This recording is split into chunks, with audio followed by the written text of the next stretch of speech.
So without further ado, I'll go ahead and turn things over to Jennifer, and we're excited. Thank you. Thanks. My name is Jennifer Jewett, and I'm kind of new to the Phoenix community. I've been with Ubiquity for about a year now, and my background has been in B2B technology public relations. So I worked both on the vendor side, most recently for a company here in Phoenix called Axway, and on the agency side for some agencies on the East Coast in Boston and before I moved here. So I have about 15 years of experience in public relations and have seen a lot happen in that 15-year time. So today we wanted to talk to you about trends specifically right now in the B2B tech space. So before we get started, I wanted to find out how many people are PR practitioners. Is that the only thing you do during your day job, or does it fall under marketing? So who's solely responsible for PR, just to get an understanding? That's kind of what I thought. And then are the rest of the audience mostly marketing? No, PR with social media and Social media. partner communications and employee communications and community relations. A lot. Good. So we are from Ubiquity, and Ubiquity is B2B high-tech boutique agency focused on funded companies who have not gone public or reached that kind of critical point yet. So we really like to take companies that are newer to their space and take them up to kind of a place where they've been heard of in the market. And we do that by, we have some, I think, differentiators. We set very clear metrics, so that gives us an opportunity to really be efficient with what we're working towards.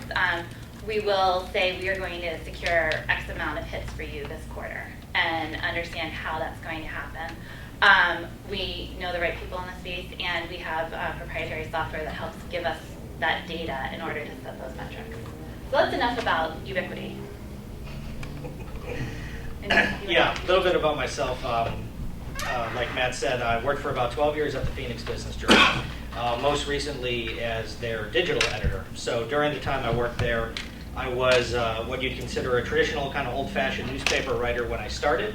Obviously, the media landscape and technology in general has changed a little bit the past 12 years, so the job in journalism did also. I spent time in radio for a while, in KTAR and KFYI, and then also on TV at Channel 15, always on behalf of the Business Journal doing business news. But again, in recent years on the digital side, I was helping to manage their website, looking into all the metrics and analytics that go into it, and that kind of dovetailed a little bit into marketing the paper, also in trying to increase our online audience.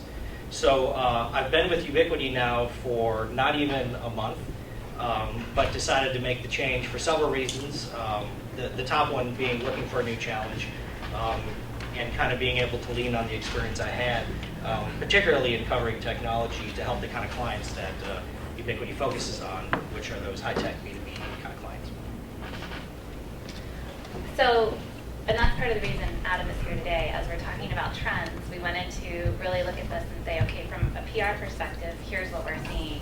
Now from a reporter's take, he can either kind of agree with that or say, actually, no, this is what I see.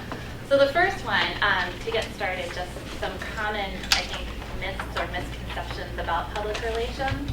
A lot of people think that PR equals a press release, and that's it. You put a press release out, and somebody's going to write about you. The reporters just magically cover it. Yeah, right? exactly. Exactly. Yeah, you don't have to do any kind of thinking beyond that.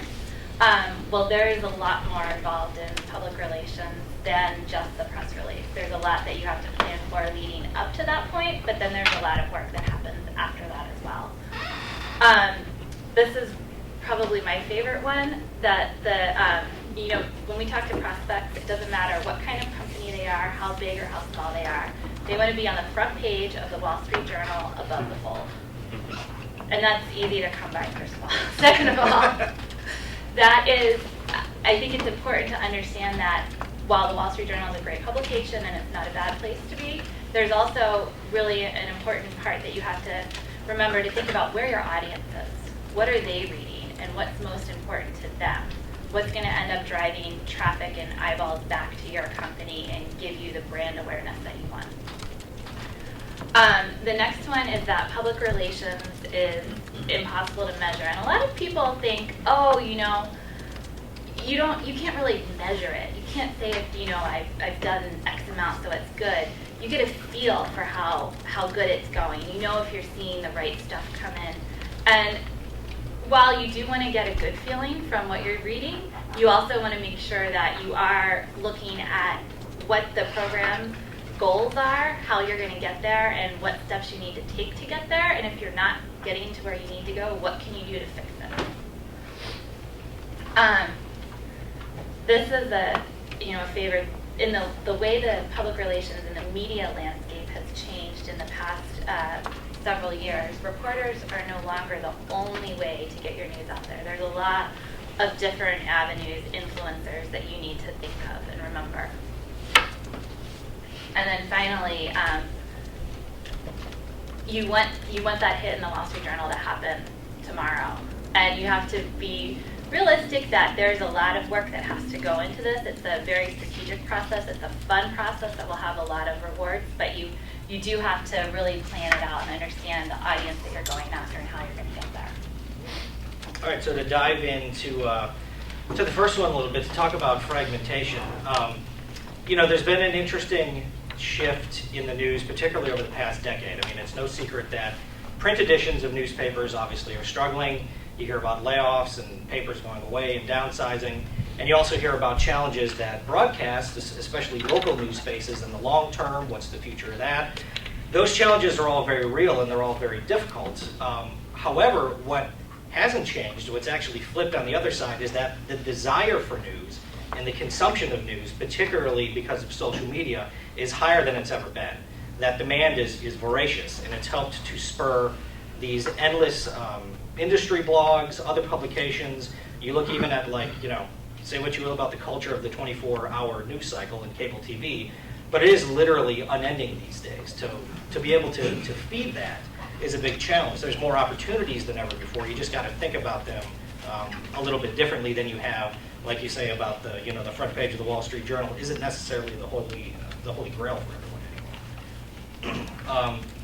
Another tip when it comes to just coming very recently out of the media side and trying to get the attention of reporters and editors, kind of going off of what I just said, there is so much clutter out there, and when you're a reporter or an editor living out of your inbox every day and seeing what's coming in, going in that the vast majority of it is going to be junk. It is going to be something that just isn't interesting to you, isn't relevant to begin with because of what you cover. So I think the key takeaway is that while we may live in an era of the BuzzFeed kind of headlines, like, can you believe what this puppy will do? I think when it comes down to it, if you're trying to get a reporter's attention and their time is limited, should cut to the chase and get to the point quickly and get the news out there. Don't tease people when it comes to issuing your press release, particularly in that subject line. And I know there's been research done that shows, and I can absolutely attest to it, the vast majority of your vetting never even goes beyond the subject line. When you're dealing with dozens or hundreds of emails coming into your inbox a day, just be clear and to the point. And if it's something that interests them, they're going to open it. So one of the things I forgot to mention is that we advocate for interruptions and discussion. Adam, I was curious to know, and you kind of started to describe, at its peak, how many pitches do you think you would get a day, either by phone, email, or social media? The vast majority is by email. Yeah. I mean, most times if there was going to be a call or if there was going to be someone reach out to me directly through social media, it's someone that I probably already have a relationship with already. So it's kind of cool to do that. It's just not a total cold call. But in emails, absolutely could be hundreds a day, where it's not all a flat out just original pitch, but there's different news services that reporters are going to subscribe to that kind of caters to their specific interest. There's other different news digests or blogs that they might subscribe to and get stuff sent to them for story ideas. But just the flat out pitches and company information that is sent via PR people, whether at an agency or with the company itself, it can easily be dozens, if not hundreds in a day. And then in terms of making sure you know your audience, how often would you get pitched and you were absolutely not the right person at the Business Journal for that particular Just pitch? like constantly. I mean, it was staggering how much I would get in that had nothing to do with the Phoenix market. And it's pretty obvious, like at the Phoenix Business Journal, what is being covered, right? I mean, the first two words kind of say it. So yeah, you get these pitches about companies in Rhode Island, and it's like, why? Why are you doing that? If it's that kind of just blanket blast mentality that unfortunately some agencies are accustomed to doing, it just doesn't work. I mean, you have to dig down another level. When people ask what's the most important thing you can do in public relations, it's read. Read the news, read who you're pitching. And when we go out, when we send out pitches, I spend probably about 15 minutes researching each person before I send them a pitch to make sure either A, can I cite something that they've written that's really relevant, or B, just to make sure they're still writing about what I thought they were, because you don't want to get into a situation where a reporter calls you out on it and says, why in the world am I receiving this? You have to have a really good response to that. You get that Yes, question. there was absolutely Yeah. times where I would send that response. Like, my canned response would be, why do you think I'd be interested in covering this? And, they would come back generally saying something about, oh, this company is really great. And then it's like, do you not realize, like, what our publication does? And, you waste your time going back and forth, but it happens a lot. Question? What are you guys experiencing in the reputation management kind of realm, where a client of yours the reputation is perhaps not as stellar as it once was, and how do you attack that and kind of overcome that from a search standpoint, a social standpoint, measure it, and are you seeing that? Are you dealing with it? Because it's coming up on our radar a little bit. I wouldn't say it's something that we deal with on a regular basis, but it has come up before. And I think, there's a couple of different ways that you can handle that. One is to try to alter it yourself, kind of change the conversation topic by putting out some thought leadership around a more positive or just an industry topic that's relevant, trying to encourage some commentary around that. And so you're changing the course of the conversation. I was actually in a situation in a previous job at the company that's up on the screen right now, where we had to deal with a hack that happened. And as a security company, that's a very big deal if your website gets hacked. And the other thing, the way we handled it is we just owned it, said it was our mistake, here's what we're going to do to change it. And so it depends on the situation, but if it's something where you can take control of it that way too, I think that's always a really good method. How about the review sites? When your clients are getting hammered on Yelp, and perhaps it's not as, legitimacy of reviews is a big issue these days. So how do you guys attack that? Find out what the critical point is. If they're getting hammered by several different people, there's probably something in there that's consistent, and openly address that. I think, the more transparent you can be, especially with social media and reviews like that involved, people are going to respect that more and respond well to that. So then, just I'm kind of curious, at that level, does the content management shift to your team, or are you more guiding the client's team to manage that engagement? So or both? My personal preference is from an agency-client relationship. The majority of the time, the client needs to own that. The agency can heavily guide that and prepare what you should say. But when it comes to posting it, because you want to be transparent, you want it to come from the company itself. It should be a really close partnership, though. Does that answer your question? Yes, thank you. That's great. I was in the 60s. Oh, yeah, absolutely. I'm I'm sorry. with Business Wire. I think it's so funny because I had this conversation with Reputation.com. I had a meeting with them. They were thinking about doing press releases to help increase the reputation of consumers or businesses. And I was telling them, I said, it's great, we would love to have your business, but it's got to be newsworthy. I mean, I can't just put out this guy's on this PTO, and it's got to be something that's news-driven for reporters to pick it up. And I had to tell them, I said, can you give me some samples of this, of what you're talking about? I mean, we'd love to have your business, but we just can't throw this up on the wire, and it's just got to be news written, and Yeah. so reporters will pick it up.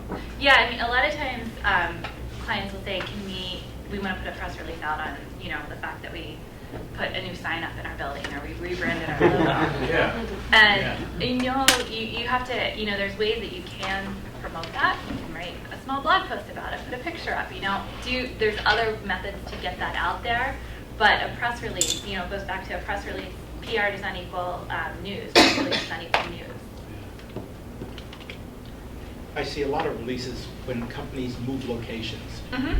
To me, that is useless. I mean, it's one thing, you want to get your company's name in front of people, but to me, that's more annoying than it is Yeah. helpful.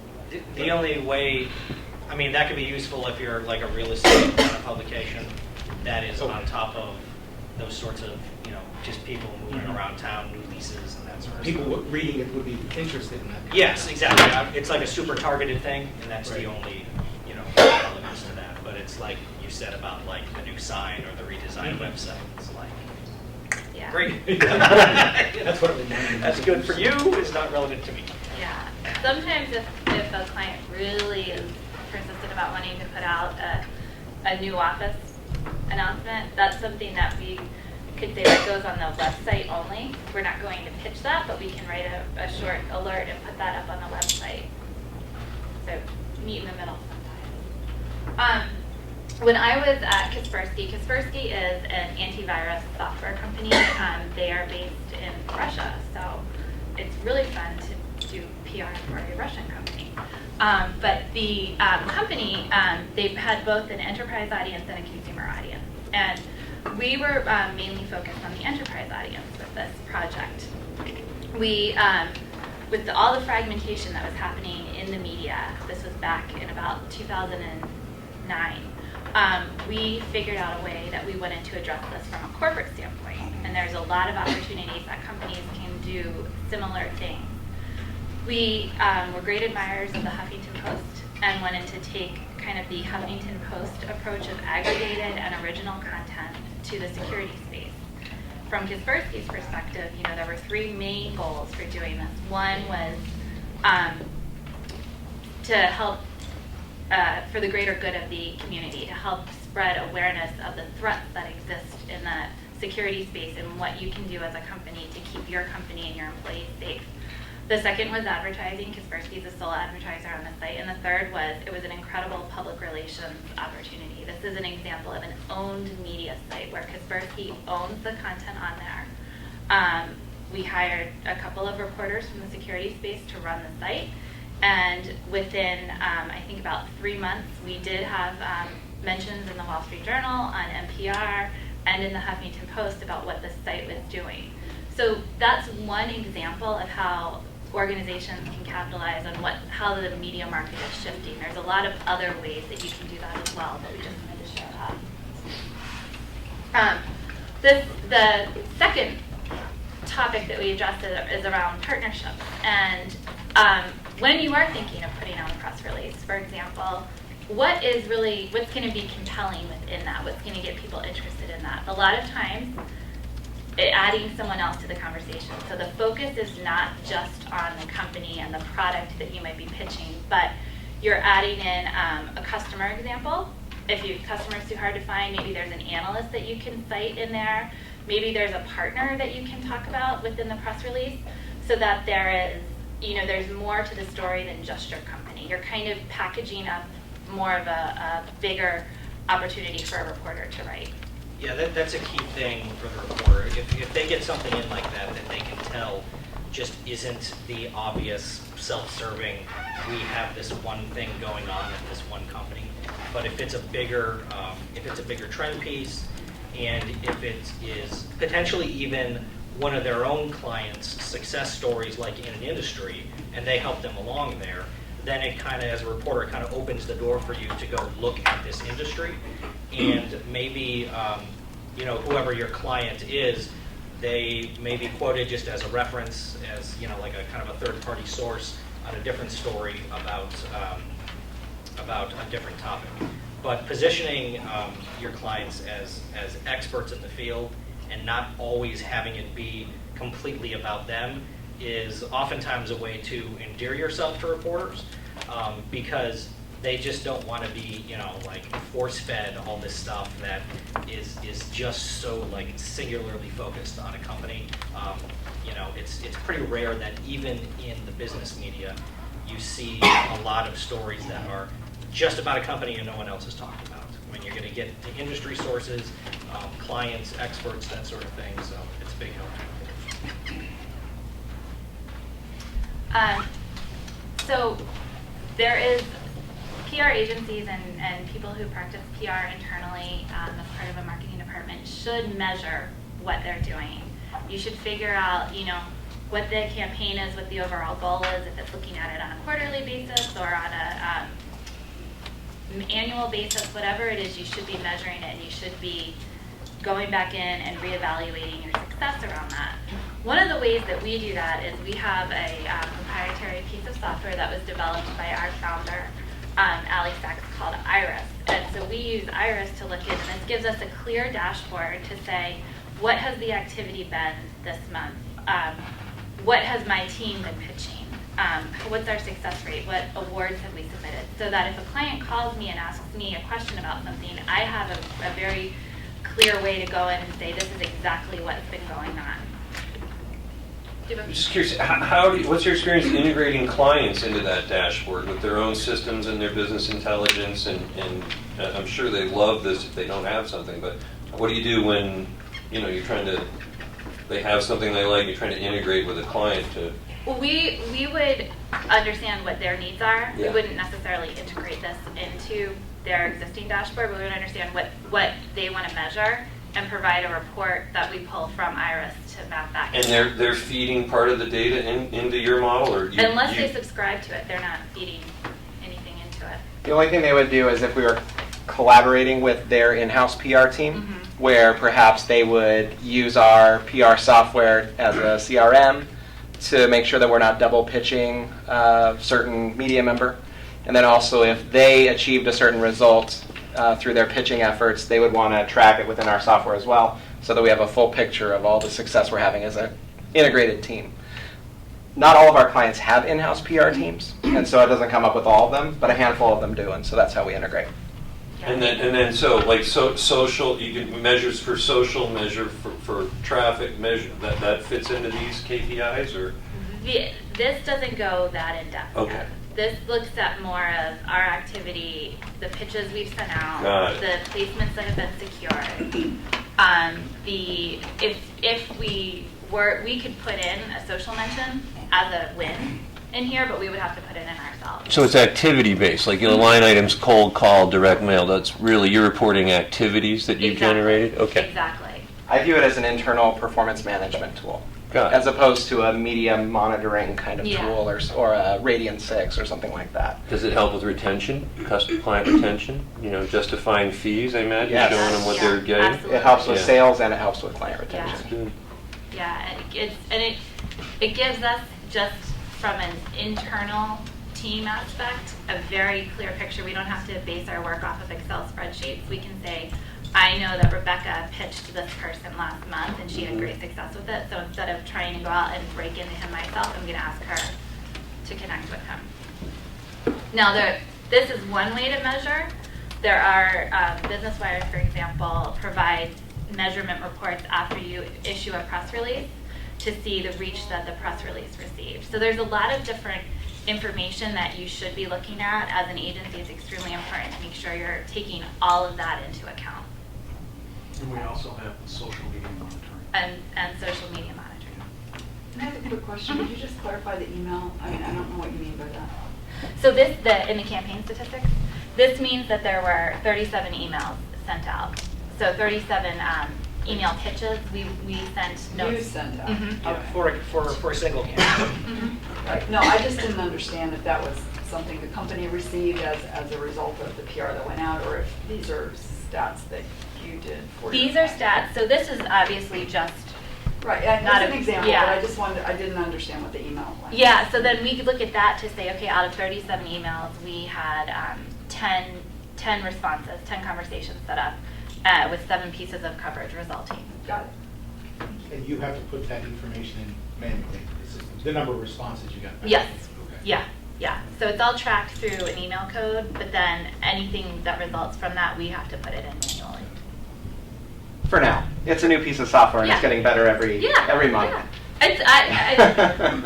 It's my first time using something like this. I've worked at 3 different agencies, and it's scary in one aspect because all my pitches are recorded, but in another aspect, it's really a great tool because it's not meant to critique what the team members are doing, but to really just see, okay, if we're not getting responses on something, if the subject line isn't working, what can we do to change that? Yeah, it's a good way to know, everybody knows exactly where a campaign stands. I mean, it's very black and white. There's no, we think we got a hot lead on this and we're not sure if it's going to come through with the story. It's black and white when it comes to stuff like this. So there's controls internally, and then there's huge advantages in simply just knowing what everyone has done. Like you used the example of, it will very clearly tell you individual reporter and media member history and what you have with them. If it's going back 6 months or if it's going back a couple of years. Right. To see what kind of connections you have. So when you send out something, you can say, hey, remember 18 months ago when you did that story about our other client? Well, hey, it's me again. Blah, blah, blah. So there's a frame of reference there. And I could definitely say from a reporter's perspective, in dealing with PR people like myself now, having that relationship and having like some sort of frame of reference that you're just not a nameless email address is really critical. Since you don't include in this scanning outside, is it possible that you could have a much bigger effect than you're able to measure because the people who've seen it and I don't know if it's retweeting or so on, that it could have more legs than you're actually aware of, at least in the short term? Is that a possibility, or are the activities you're talking about here wouldn't produce that type of, somewhat of a viral effect? I think it depends on the news, but that is absolutely possible. I mean, we're trying to get that conversation started. So we're making phone calls, we're sending emails, we're connecting with people across social networks when appropriate. So however they choose to share that news, be it a tweet, that could be something that does spawn a lot of other. Yeah, because I could see you call, you recommend them reading a piece of content, and they tweet out that it's good, and they refer to it, and it's in the plus column for you, but there's no record of it necessarily. And that is something we are monitoring for as well ourselves, so that we can capture that, hopefully. The founder of Fetchback, Chad Little, was maniacal about measuring PR. And when I say maniacal, I mean maniacal. And his measurement successes on it were essentially the input, not the output. So what he wanted to know was, did Ann beat the 18 listed competitors that month on a list of categories that he created? And so, mentions in a blog or mentions in this or retweets or whatever it was, and he would keep score against the competitors in the marketplace. The reason he did it that way and not did I make $36.17 per PR dollar spent is you can't track it. The reason you can't track it is about 10 years ago, maybe 15 years ago, it was 7 touches it took the human to get to a response on average. That number's moved to 12. So the question when you're measuring advertising or PR or any of it is, you can't say, well, which one drove that sale? That's whenever I sign a contract in sales, I go, okay, great. Well, was it the email? Was it the phone call? Was it the press release? Was it the TV commercial? Or was it, just tell me which medium it is, so I'll only do that one. It wasn't the one, it was the 12. And so I think this is great for measuring kind of what they're putting in, to then at least give some, I can go left or right based on what I'm measuring. Well, and this gives us the opportunity to really give, when I spoke earlier and said that we set specific goals, we don't pull those out of thin air. We can look back and say, okay, if we have a funding announcement coming up, our past couple of funding announcements have performed at this level. So therefore, we expect this announcement, client ABC, to get similar results. Well, the good thing is, Raven SEO, Sprout Social, the measure of engagement just on social alone, you can have for $60 a month, and right. So there are a lot of tools like that that make it easier for us as advisors, agencies, marketing professionals to justify the work we're doing. That measures the reflection of your input, which is what you're measuring there. But you would say that you're using the right mixture of channels for a given strategy based on the client's desired outcome, as opposed to one size fits all from a campaign to campaign Yeah, perspective. absolutely. Right? Yeah, we're looking at the different, what are the goals? What are the company goals, the client goals? How are we gonna, match that on our side, map to that on our side? So, influencers. Speaking of social media and tweeting, beyond traditional reporters, beyond bloggers, beyond analysts, there are other folks that social media has opened us up to. There might be somebody who's really prolific on LinkedIn. They write wonderful blog posts on LinkedIn, and you want to get on that person's radar. There could be somebody who's constantly tweeting relevant news that has a tremendous following, and you want to get on that person's radar. So what we're doing with clients is looking for opportunities to help engage with those influencers now. We are working with a company, LeadMD, where Justin Gray has developed a learning platform called Navigate. And we are identifying folks in the sales and marketing space who meet the criteria of speaking at a lot of events, of being on top sales or marketing lists, of just being well known in the space. And we are connecting with Justin so he can interview them via video, have a conversation with them, post a short 10-minute video up on the Navigate platform that his community can then go to and watch and learn from on a specific topic. That's one way. There's also the opportunity to find somebody and create a Q&A blog post with them. I think it's fun to kind of find somebody who's important to your industry, but you might have a differing opinion with them, and put together a point-counterpoint piece that you can submit as a thought leadership contributed article out to a publication. So influencers have become increasingly important over the past couple of years. Well, I think this pretty much says it. I mean, content, of course, is king, but like I said before, when you're dealing with like this huge wave of stuff that constantly is coming at you, what differentiates it? What's good? It's not always an easy nut to crack, but the good thing to remember is that, again, you're not dealing with just the press release here as your only source of content if you're a company. Byline articles obviously are one that you can get placed somewhere else. Events, the webinars, the kind of video that Jen just talked about. And when you think about a lot of media outlets in general, and the Business Journal is obviously an easy example, they're always looking for people to be featured at their events, potentially people to write guest columns or editorials. Again, it doesn't always have to just be that one-way singular feed of our company is doing this, our company is doing this, our company is doing this. If you think about our company can offer this, we do these sorts of things, we produce this sort of content, we can supply these sort of people for events, then the whole way that a lot of media looks at your company could change, especially if you're working at a media outlet that puts on their own events, that does guest columns and things of that nature, where you can offer up a lot more to them than just news about what's going on at the company. And then I also think you want to, when you are thinking about an announcement, you want to think about what are the pieces that can complement that. What do you want to have go out beforehand? What do you want to have go out afterwards? And make sure you're packaging it all together. Yeah, so if you think about strategically how to create killer content, first thing you got to do obviously is define your audience. Who are you going to here? What's your target market?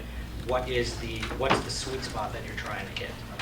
Planning is a huge thing too. If you're not coming up with a calendar or a roadmap of some sort, you're not going to keep people on track, and you're not going to get out there eventually what you need to get out there. Developing the content is pretty self-explanatory. You got to get as many people in the company involved as you can, because a lot of times while you may want to plug the CEO as much as you can, the really interesting person over here with this crazy backstory is going to be a lot more newsworthy than boring CEO X.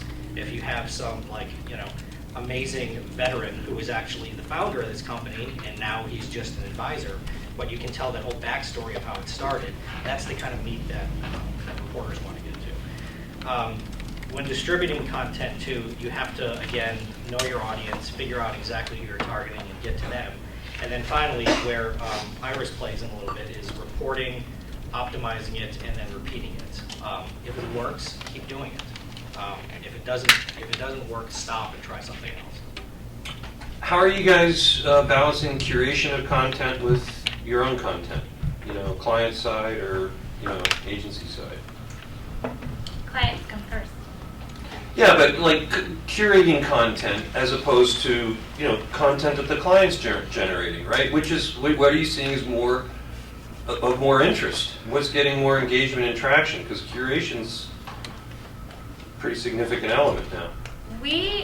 From our perspective, what we're doing, it depends client by client, but we do have a full content development team at the agency. So if we secure a byline, if a client wants to write a white paper, we're able to quickly turn that around. Most of our clients are looking for us to develop the content that we secure. Some of our clients have also, we can go to the next slide, we have programs with them to develop content around specific topics. Firehost is actually an example of that, where each quarter we're developing the content for 9 webinars, 9 white papers, blog posts, I don't know how many blog posts to complement all of that, but pulling that all together in a package. So it depends really on the client needs. If they need us to do a program like this, we do that. This gives us a lot of additional information to work with from a public relations perspective. We're not going to pitch a white paper, obviously, but we're going to take that topic, and if it performs really well in a webinar, be able to go out there and create a story around it. Does that answer your question? Yes. Thanks. You have a question? Yeah, I do. Back in the old days, public relations was the formal face of a company. Somebody needed a statement. That's where they went. What you're talking about sounds like marketing. You're not just doing PR, you are a marketing agency. So what I'm trying to figure out, what is the PR part of all the stuff you're doing? Is it the how to get it out, where to get it out? Is that the PR, the public relations part of it? Because it all sounds like marketing to me. Do you mean this piece specifically? No, in general. In general. So the shift with the media changing, a lot of publications are accepting contributed content. So we are we are acting on that, and we are, in addition to getting the media interested in speaking with our clients and quoting our clients in articles, just covering them in general, we want our clients to be out there as thought leaders, as people who have something really interesting to say in the industry. And so that is the public relations side of it. And then this does get into a little bit more marketing. But there's I'm a firm believer that marketing and PR should be in lockstep with what they're doing. So the content that's developed here mirrors what we're doing from a PR campaign.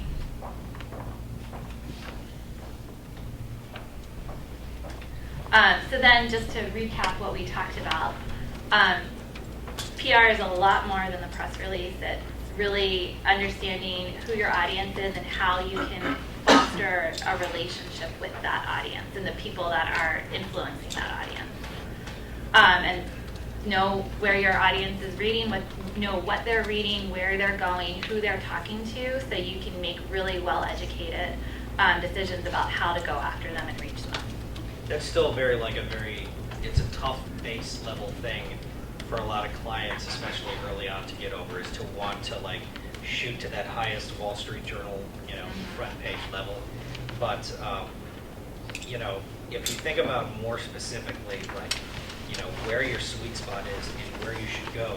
It goes back to what I said earlier, that there's more outlets than there have ever been before. Even though you hear about the struggles of newspapers or local TV or whatever, that's great, but there's, countless places online. That is where your specific industry might live.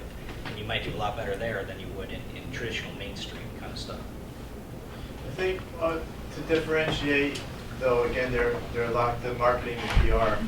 From the PR lens, your audience may be defined differently too, right? Like your audience might be an analyst at Gartner. When you're marketing, your audience is the person who's going to buy your product. But you have to know. There's a blend there, and there's a flow. They all go together. But so your audiences may be slightly different, or your priority of audiences may be different. Yeah, who I'm reaching is going to be different than who marketing is going to reach. But at the end, they all have to be talking to the same audience.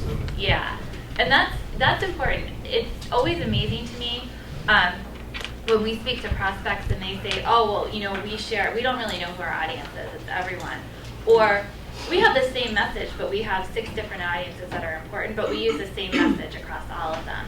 The very first thing we do with a client engagement is to do a messaging exercise so that we understand who the audience is and what we want to get across to them. And that it's funny because that document that's produced doesn't ever see the day of light, but it gives us the groundwork that we need to be able to build off of that. If you extend that one step further beyond marketing, you don't want to be the salesperson who walks into a customer the day of PR, press release drops that you don't know about ahead of time. Yeah. So even beyond marketing, that extends to our sales colleagues as well. And there's a whole other aspect that needs to be brought into that on the company side, which is the internal communications, which plays an extremely important role in making sure that employees are well educated. So we've never had any clients that have struggled with their own No, internal they're all communications. perfect. Yeah, it's really. Information clearly shared. Yeah. Did you have a question? I was just going to say, that's totally right. You know your audience. At Business Wire, we have a dozen different vertical industries that we target. It could be Latino wire, it could be tech, the health wire, and so those are going to specific beat reporters covering that segment, and so versus just a general, going through the general newspaper or whatever. So, but you got to know your audience. Yeah. So we help educate our clients in terms of reaching that type of vertical. Absolutely. Did you have a question? Do you have to be a pretty large firm to see kind of the general news sources as the most valuable? For small and medium-sized firms, I would think you'd want to get the messages in front of the people who you're really trying to sell to. And having a Wall Street Journal front page, you'll get a lot of attention, but unless you think that your buyers are reading the Wall Street Journal, does that do a lot for small companies? Top tier business coverage like the Wall Street Journal is, as long as it's positive, it's always a good thing. I do, however, think that you can have a much more greater impact by if you're selling to insurance companies, insurance and technology, for example. It's a website, but it could be a great traffic driver. It'd be a bragging rights for sure. Yeah. Yeah. The one way to look at it is if you spend all this time and effort and money and you chase that article, you chase that Wall Street Journal feature or whatever it may be. It's like if you spend all that time and effort doing it, you're letting flow by all the prospects that are to hit those more niche industries where your potential customers are going to be living. So you got to weigh what the time and effort it is to land one of those big stories, and if that will ever even happen. Because most times, if that's what your goal is, that if you're some small startup, you better really have a hell of an idea, or else it's never going to happen. So it's kind of it could be wasted effort. Yeah, you really have to just focus on what's most critical. The public relations, it's very important to understand what your goals are for PR and how you're going to get there, and to check in on that periodically so that you're seeing, okay, if this isn't working, what can we do to change it? That's the beautiful thing about this field, is that there's never one right way to do something. There's always at least 2 different ways. And as long as you're paying attention to that and measuring your work, you're going to get there. There are lots of different outlets, lots of different influencers that you should be paying attention to. It goes back to knowing your audience, know who they're following, who they're paying attention to. And then finally, PR is it's a really rewarding exercise. It's a really rewarding undertaking. It's not something that's going to happen overnight, but it's something that with very hard work, very focused work, you're going to see really great results with it. That's all. So I think it's obvious that you pitch for coverage, and relevancy is key to that. You know, based on the multiple different channels that are available, how have you found that content needs to be prepared differently to ensure some of the coverage that others spoke about, to make sure it's shareable, to make sure that it gets, you know, that it has any search value when it is posted on a website? Can you talk a little bit more about how the process of preparing content has changed as a result of channels? Yeah, I mean, just from a traditional media perspective, it's changed a lot in that when you do send out the press release now, I mean, if it's text only, you're kind of missing the boat. Coming just from like a digital editor position, I was constantly looking for photos, video, if you have it, infographics, stuff to put on my site that's going to drive engagement on my site and make your content even more interesting. So the preparation of it has definitely changed in that. Just like everything is now multimedia and everything is mobile, you have to try to take advantage of that as best you can from our perspective when we're preparing all the materials to get out there. And if it's for traditional media, that's one thing. But if it's a thought leadership piece that's going to end up on Forbes or something like that, then you're probably going off their specifications of exactly how they want it. X amount of words, this focus matter. And there's times where we'll get clients who would like us to submit this thing, but they're not interested in that thing. So there's a lot of massaging that goes back and forth on, okay, well, if Forbes says they want something, let's make sure we give them what they want and not just the message that you guys are trying to get out there. Yeah, and I think it's obviously when you're submitting an article, it has to be completely vendor neutral. You really have to be talking about an issue within the industry.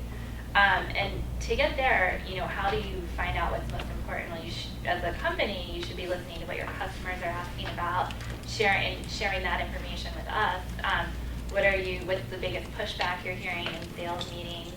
All of that information is valuable as to what your audience really wants to hear. Mm-hmm. Can you talk a little bit about the introduction of native advertising and how you balance that with traditional PR? Yeah, I think that it's a little bit of a funny road to walk, I guess, because there's thought leadership content that is out there, but it's more. That's where you can see that there's a little bit more of a company slant to it. So what we're taking is really more issues oriented. And I think that that's the biggest balance there, is to understand, okay, this is something that we have a little bit more liberty to say what we want to say with this piece. Yeah, I mean, it's the Business Journal just recently went through the introduction of that, where the third story now or whatever down on their homepage is marked sponsor content, whatever, and it's what the client gave us, and we just plop it on the site. That's one of the realities of the journalism business right now, and it's not necessarily pretty, but it's definitely not going away. The jury's always paid, though, on the Business Journal, as opposed to Inc., Fortune, Entrepreneur, where authors can get their content without necessarily... Yeah, I mean, it's going to depend site by site exactly how they operate it. But I meant, the Business Journal site by site? So No. Whether you're talking Business Journal, if you're talking a contributed article I would consider very different than sponsored content. A contributed article is something of general editorial value to that Got whole it. publication Got it. that comes from an expert. Got it. But if it's simply sponsored content, it's basically just information about that company. But typically, don't readers, especially in B2B technology as an audience, don't they typically pretty quickly catch on what's sponsored content versus Not- editorial, or no? You'd be surprised. Does it have to be marked as such? It, Some rule? yeah, Unless it, it's Yeah, sponsored? any It has to reputable say- publication, you get in, well, what was it, Mother Jones a while ago, Yeah. got in hot water with woman thing or Yeah. something? Yeah, so yes, you definitely, any publication out there definitely needs to be labeling it clearly. and there are, on the Huffington Post, for example, they have Morgan Stanley sponsors a section, a small business section. And the content that goes into that is slightly sponsored. That's where it's not as apparent that it might be sponsored, but you can tell usually by how much company information is included. Is that, I want to know the difference between sponsored content and native advertising, because I think I've read someplace that native advertising is not necessarily labeled that way. It's just, it's supposed to come across as an objective point of view or something, but it doesn't because it's written for a purpose. Yeah. And it's kind of looked at differently than sponsored content. Is that the case, or did I miss? I might be using sponsored content incorrectly, but a lot of times I think with native advertising, it's more clear that there is more company information, there's a product touted within it. And I'm seeing more of that being labeled, or maybe it's just me being clear to me that that is sponsored versus, purely byline. I think that native advertising refers to a specific technology that places content, sponsored content, within a stream of non-sponsored content on a website. So it's almost an attempt to trick the reader of the publication to think that what they're viewing is editorial content. Now, I don't know that, say, an AZ Central or a Phoenix Business Journal is using those pieces of technology yet, but one vendor, for example, is called Nativo, and they're based in Los Angeles. And so they're attempting to create an advertising platform that places vendor content within what I would consider third-party websites. Who named it native? It's pretty. It's really Trojan horse. It's pretty, right? When- Because it brings it in and you don't know who's coming in. It's pretty buzzwordy. When I was Total buzzword. when I was sitting in Fetchback, which is now eBay, what happened was we would do doing display advertising, retargeting was the primary mechanism that we used. And what happened was a company called Criteo came in, and Criteo in essence bought up all the excess display ad inventory and guaranteed it, and they bought it in bulk and spent pennies on it, and they drove the price of display advertising into the toilet. And when that happened, the publishers went, "Where'd all my money go?" And you just saw their revenues going down, down, down, down, down. So what they had to do is they had to figure out a new way to advertise to you guys and say, okay, well, retargeting and display is only going to yield X, and it's dropping every single year. I got to increase my yield. So what do? Well, we got to come up with a new way to advertise. So they tried takeovers. That was the first thing. So you saw a lot of takeovers and stuff like that. And it was great, but you weren't getting a lot of buyers because they were charging up so high. So then one day, a few years ago, we're sitting there and we hear this word called native advertising, and we're looking around like, what the hell is this? And that's what it is. It's a way to trick you, but it's really, I need to drive your clicks up because you stopped clicking on display ads. And you're reading my news, and my news costs me money, and I've got to get money out of you from my advertisers, so what am I going to do? And we got native advertising. And then you guys will stop clicking on that, and it'll be something else. Just watch for it. So. I was with USA Today for 20 years before Business Wire. And what he's saying is we used to see a lot of that bulk stuff across USA Today because they were desperate for the money, too. On the flip side of it, they were desperate to get that money because ad dollars kind of went away, went to digital, and so they're looking at really heavily looking at how can we increase our print ads and prints. So they would buy that stuff out of bulk, and I would notice it like Yep, that's a dope one, because they're a little bit more lower quality ads, and so, but yeah, totally right. Yeah, and so I just go, Critteo's publicly traded, just go tell everybody to sell their stock. So they ruined it for everybody. So I really like the concept of niche, sort of writing articles for niche audiences. But our product is for developers and project managers, and obviously the marketing department is not the most qualified department to write that content, it's the developers. However, the last thing developers want to do is write articles. Do you guys have any tips of how to get people, encourage people to write content in a way that's interesting for them? Have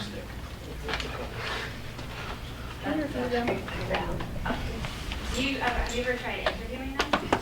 Sitting down with them and asking them questions and basically writing the piece for them and getting them to edit it or review it? Not in that way. We were thinking about having them just sit in a room with a reporter and sort of have like a roundtable discussion and then transcribe that. But that might also be.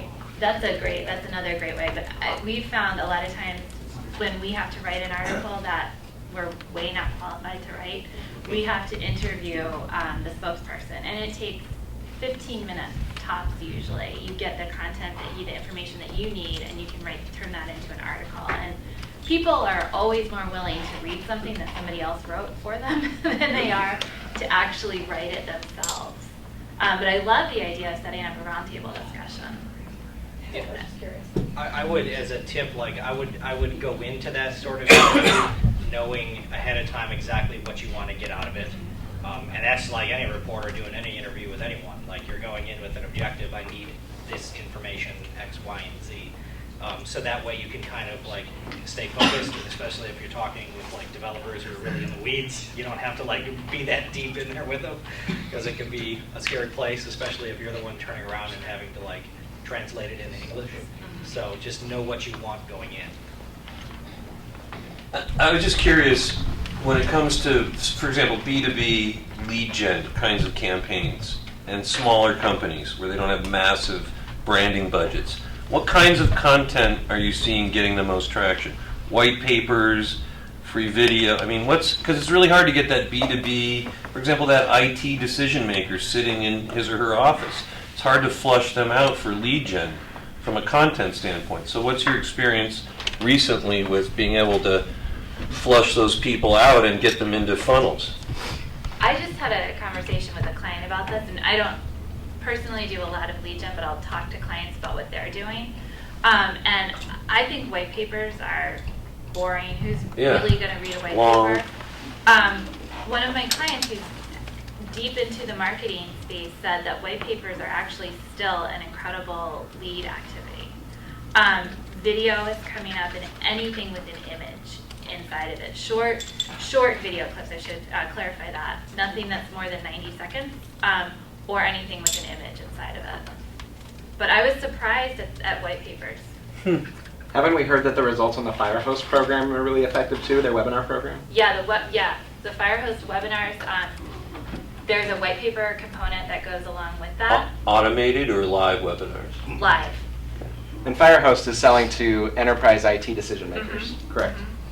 Yeah, they have live webinars. They're recorded obviously and kept on the site, but they are huge traffic drivers. Yeah. Now, they're in the security space, and I think a lot of people they're able to host webinars that are very timely. So you have to take that into account, but they've seen great success with that. Thank you. I was just going to build on that. The key is really have to line it with where they're in the buying process. So perhaps a white paper in the beginning of the buying process isn't really appropriate. Yeah, I was thinking top of the funnel, like Right. interest, getting those initial Yeah, white paper clicks. shouldn't be there. That's more mid to late funnel. So as I'm aligning my buyer's journey, you have to align the content along with that buyer's journey. So that's real key. I think, like you said about the Firehouse and some of these webinars they're doing, if it's an example of a company that deals in security, that it's a newsy thing.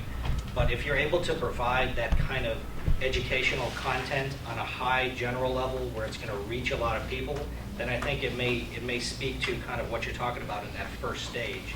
And then when you get deeper, you're getting more into the specifics. Things like ROI calculators when you get further down the line, case studies, things like that. Mitch is. I've used up my. It's okay. I almost forgot my question. Could you talk a little bit about what we used to call, press clippings? And I'm familiar with Meltwater Buzz and Meltwater, what do guys call it? Meltwater News, Meltwater Buzz. So media monitoring and through software like that. Can you talk about what you do or what you might suggest that other companies do? We use media service called Media Advantage right now. I've used Meltwater before. I've used Focus before. I think they're all good. They all provide a nice little email recap of the news that you want to see. Personally, I don't think there's a great answer for it other than actually searching for it yourself. When you notice that now that's not scalable, but when you're expecting something, you should be looking for it. That's how we find a lot of what we find. How much time a day are you and Sarah, for example, spending just reading articles in the space that your clients are in, like marketing technology, for example? I'm kind of, I don't know if a lot of people in my position do this, but I grew up coming in and doing my own search through Google.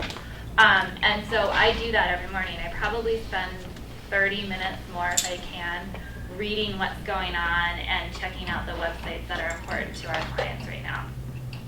And some mornings I can't do that, and that's always the time where something happens that I miss. But I think that is the most, that's one of the most important things you can do. And it's good to have a service to complement those efforts because, like I said, it's not scalable, but you have to be aware of what you're looking for.